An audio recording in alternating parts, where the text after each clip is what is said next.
Bonjour à tous et bienvenue dans les Chroniques de la Gare. On se retrouve pour la vidéo des coloriages terminés du mois d'avril. Encore une fois, pas beaucoup de coloriages et c'est un mois 100% Disney. Le premier, il s'agit de mon encours du mois dernier, le Mulan dans le calendrier 2021.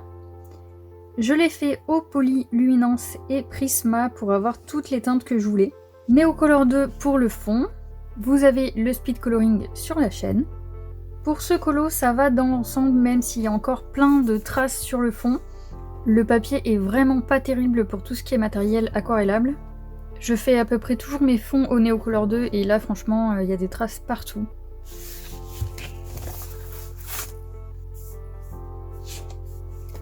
Ensuite on passe au trio avec Alex Colo 69 et Panoramimix dans le vitraux. Il s'agit de Blanche-Neige. Mon premier colo dans le livre, c'était la Blanche-Neige de la première page. La voilà.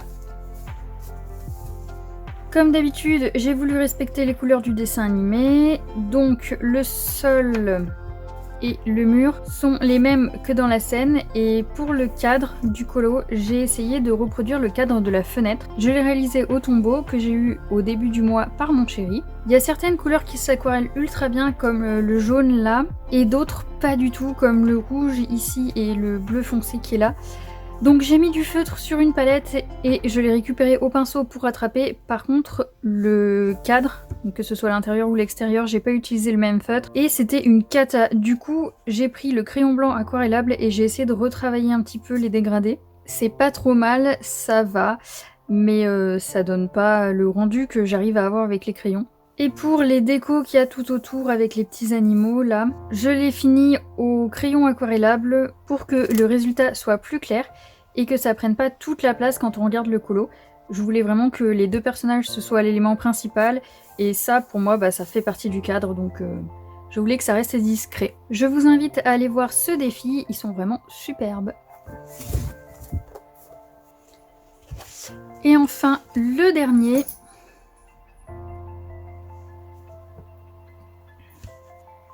Il est à nouveau dans le calendrier et c'est encore un Blanche-Neige. Je me suis pas trop diversifiée pour ce mois-ci. Lui aussi est en speed coloring. Alors pour celui-ci, j'ai voulu tester en mettant une base de gesso étant donné que le papier boit l'eau et qui fait toujours énormément de traces. J'ai colorié avec les polis, donc Blanche-Neige et les petits animaux. Ça me dérange pas de colorier sur le gesso, par contre j'ai l'impression que la mine s'use plus vite et ce qui est sûr c'est que le crayon poudre beaucoup plus. J'étais obligée de passer de temps en temps un petit coup de pinceau pour enlever les morceaux de mine alors que je fais jamais ce genre de truc. Et pour le fond j'ai mis du Neocolor 2, donc c'est absolument tout ce qu'il y a autour, le sol, la cabane, ça fait partie du fond. Et j'ai pas du tout aimé le rendu. Le pigment accroche de manière bizarre, en fait il se déplace beaucoup.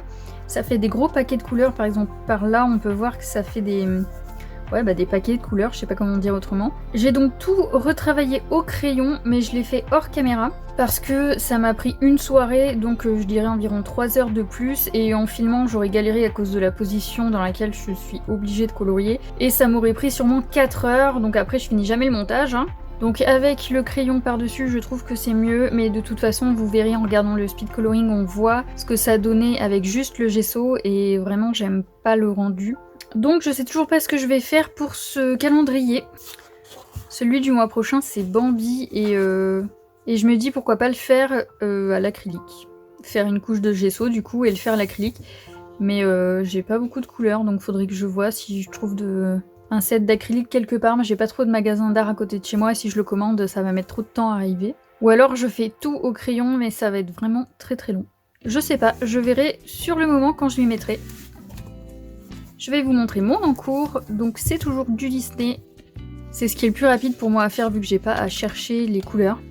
Donc celui-là, pareil, j'ai mis une base de gesso, parce que sur le colo que j'avais fait avant, donc Peter Pan, pareil, il y avait beaucoup de traces avec le Neocolor 2 comme ça, et j'avais dû rattraper au crayon aussi. Donc j'ai testé au gesso et je vais sûrement faire le fond au crayon vu que c'est un petit format, ça me dérange moins que sur le calendrier où la page est énorme. Pour l'instant, je suis contente de mon petit début. Je l'ai commencé au Black Widow. Et voilà, c'est tout pour les colos terminés. Mais je vais vous montrer 2 petits achats que j'ai fait. Je vous ai tourné un haul, mais je les ai oubliés parce que je les ai achetés début mars. Donc vous aurez le haul normalement après cette vidéo. Ça dépend du temps que j'ai pour faire le montage. Donc je suis allée faire un tour dans l'espace culturel du Leclerc où je travaille. Et j'ai pris le mini bloc portrait. Donc j'aime bien le principe de celui-ci. Par contre, le mien, il est complètement décalé. J'ai vu que, par exemple là sur Daisy, ça se voit beaucoup. J'ai vu sur Instagram qu'ils étaient pas tous comme ça, donc je sais pas pourquoi le mien, il est mal imprimé, mais bon, c'est pas grave. Merci à Mélu de bouger le téléphone. Viens. Voilà. Et avec ça, j'ai pris donc 4 Colorsoft qui sont vendus à l'unité là-bas. J'ai essayé de prendre des verts pour faire un dégradé, mais je suis pas convaincue par les couleurs choisies. Voilà, j'ai fait un petit test vite fait donc avec les 4 crayons, le rouge et le vert sur les feuilles, donc ça fait pas du tout une couleur naturelle.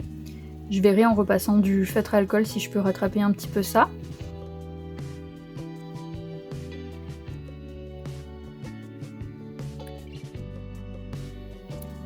Il n'y avait pas plus de couleurs là-bas. Bon, déjà en ce moment les Derwent c'est compliqué à avoir et je suis déjà très contente d'avoir pu trouver quelque chose. Parce que je trouve que c'est vraiment étrange d'un magasin à l'autre, comme le rayon art-thérapie peut changer. Dans le Leclerc culturel qui est juste à côté de chez moi, il y a une pauvre tête de gondole avec une dizaine de livres dessus. D'ailleurs ils l'ont enlevée pendant près d'1 an, il n'y avait plus rien. Là elle est revenue avec toujours ces 10 livres qui se battent en duel. Et l'espace culturel dans le Leclerc dans lequel je bosse, il est vraiment énorme. Il y a des crayons à l'unité, il y a de la pâte Fimo, il y a des petits trucs en bois pour faire des créations. Donc le rayon art-thérapie il est vraiment bien. Il y a toute une étagère pour les livres, donc rien à voir. Dites-moi un petit peu comment c'est chez vous, si vous avez aussi des magasins complètement vides et d'autres où il y a vraiment du choix. Après dans mon coin, il n'y a vraiment pas beaucoup de magasins d'art-thérapie. Donc je suis curieuse de savoir comment c'est un petit peu chez vous. En attendant de vous lire, je vous souhaite une bonne journée et je vous dis à bientôt dans une prochaine vidéo.